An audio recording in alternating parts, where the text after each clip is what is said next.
Oh, hi there, guys. So I wanted to pick up today on some interesting but very worrying news that was reported in The Guardian last week. So there's been a huge surge in people losing money to investment scams. I think there's a combination of different factors at play here, and I'll look at them each in turn. But the article on the Guardian website didn't make sort of any specific reference to which demographics this phenomenon is impacting. So I did a bit of digging, and I'll have a look at that first. So in this recent analysis done by Lloyds Bank, which you can see on screen there, they found that these scams are typically impacting people of all ages, but it's young people who are falling victim to it most frequently. And it's people under the age of 45 who are now making up around 70% of victims. But having said that, it's the older generations who are losing the most money. And those between the ages of 65 and 74 are losing an average of a massive 30 grand each. So from my reading, it seems that young people, whilst they haven't got much in terms of disposable income or asset wealth, they're lacking financial literacy, and they're falling prey to sort of social media scams and crypto related scams, perhaps. Whereas older people who do typically have more disposable income and more asset wealth, they're falling prey to pension scams or, retirement lump sum scams. And that's perhaps because they're trying to maximize their income for retirement, or perhaps they've been targeted due to their worries about inheritance taxes or similar. So then in terms of the wider issues here, I think there's a lot to unpack. So firstly, we've built in this country, a liberal, laissez-faire culture around money and wealth. And that's been prevalent, of course, since the 80s and since Thatcher's sort of deregulation of the banking sector.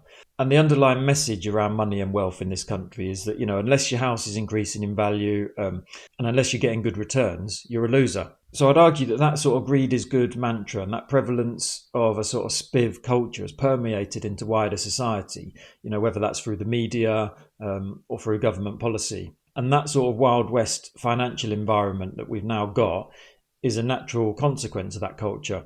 And on the flip side of that coin, we see that financial literacy across all age groups is absolutely woeful in this country. So I know it's not all about formal education and that much of this stuff comes from your values and the messages that you're given at home. But I personally don't remember a single lesson or discussion from when I was at school about money or finance. And I don't mean maths here. I mean, what does APR stand for? How does a credit card work? I mean, how do you balance a household budget, and why is saving important? None of that was discussed when I was at school. So then we're effectively asking individual people, i.e. parents, to teach their kids about this stuff. But as the data suggests, older people or people of all age groups really, they don't know about this stuff either. So how can we expect parents or older people perhaps to teach young people about this when they don't know about it themselves? And then secondly, we've now got the influence of social media and sort of handheld devices, which is a relatively new phenomenon and which, society as a whole hasn't got a manual to be able to cope with. So I'm 43, so, I like to think that I take a sort of fairly skeptical view of whatever I see online or on social media. But if you're a young person who gets, maybe 90, maybe 100% of their information from social media sources or from trusted influencers, or if you're consuming social media all the time, how do you determine what is and what isn't a trustworthy financial vehicle? And then that brings me to this sort of new wild west of investing. So you think now we've got crypto, we've got stable coins, meme coins, NFTs. All of this stuff is just pumped directly into young people's social media feeds all the time. So then you've got influencers, you've got the president of the United States even, everyone is at it.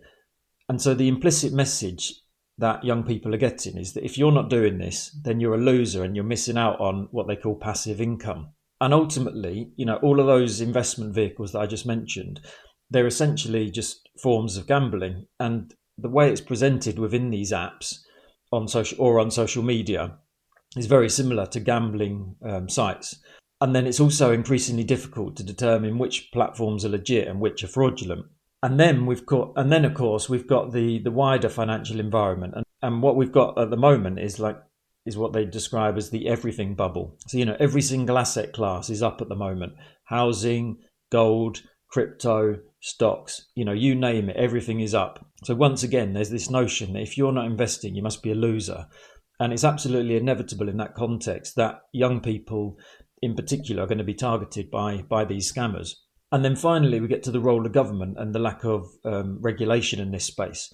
As I mentioned earlier, this is like the Wild West, and there's nobody coming to rescue us, is there? I touched on the education system there. Who in education is talking to young people about these issues? Nobody, as far as I can see. So then you've got governments, the traditional banking sector and the regulators. They're just nowhere to be seen in this space.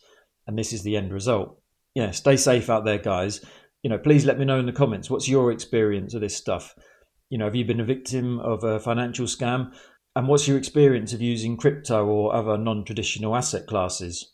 I could talk about this stuff for ages, and I've really only just skimmed the surface here. But please let me know your thoughts in the comments. But yeah, thank you for watching. I'll see you in the next one.